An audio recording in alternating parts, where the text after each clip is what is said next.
ప్రస్తుతం రేవంత్ రెడ్డి గారి పాలన మీద హరీష్ రావు గారు చేసిన ఛార్జ్ షీట్ అది ఎంతవరకు కరెక్ట్ అంటారా? ఆరోపణలు నిజమేనండి? నేను ఆ ఛార్జ్ షీట్ చూడలేదు కాబట్టి నేను దాని మీద వ్యాఖ్యానించాను. కానీ మళ్ళీ నేను చెప్పగలను ఒకటే, దేశానికి ఏం వర్తిస్తుందో రాష్ట్రానికి అదే వర్తిస్తుంది. ఖచ్చితంగా ఈవేళ ఈ ప్రభుత్వం గతంలో ఉన్న కొంత మంచిని కొనసాగించే ప్రయత్నం చేస్తున్నట్టు కనిపిస్తుంది. కనీసం మాటల్లో ఏమిటంటే అభివృద్ధికి వ్యతిరేకంగా మాట్లాడలేదు. ఆంధ్రప్రదేశ్లో గత 5 ఏళ్లలో చాలా ముందు చూపు లేకుండా అసలు అభివృద్ధే చాలా అనవసరం, బట్టన నొక్కితే సరిపోవాలని చెప్పిన పిచ్చివాదన చేశారు. ఇక్కడ అలాంటిది లేదు. కానీ ఖచ్చితంగా సంక్షేమానికి అభివృద్ధికి మధ్య సమతూకం దెబ్బతిన్నమాట వాస్తవం. పచ్చగా ఉన్న రాష్ట్రం గతంలోనూ కొంత వృధా జరిగింది, ఇప్పుడు మరింత ఎక్కువగా ఖర్చు పెరిగిపోయింది.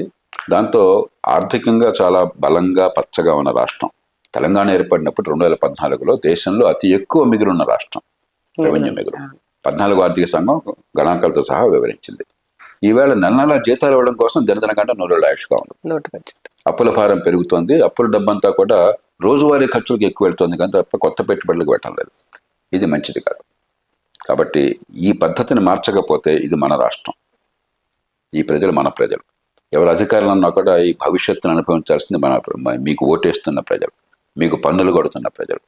ఆ ప్రజల భవిష్యత్తును అన్యాయం చేసే తాత్కాలిక అవసరాల కోసం రాజకీయాన్ని కేవలం ఆ రోజు సంక్షేమం కోసం వాడుకుని అదే గొప్పగా ప్రచారం చేసుకుంటే దానివల్ల మంచి కంటే చెడు ఎక్కువ జరుగుతుంది.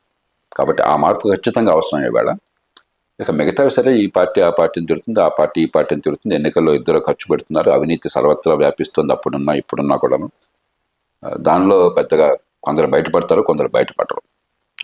అంతే తప్ప మనం ఒకళ్ళు తప్పించుకుని ఇటు పక్కన వాదించాల్సిన అవసరం మనకు లేదు.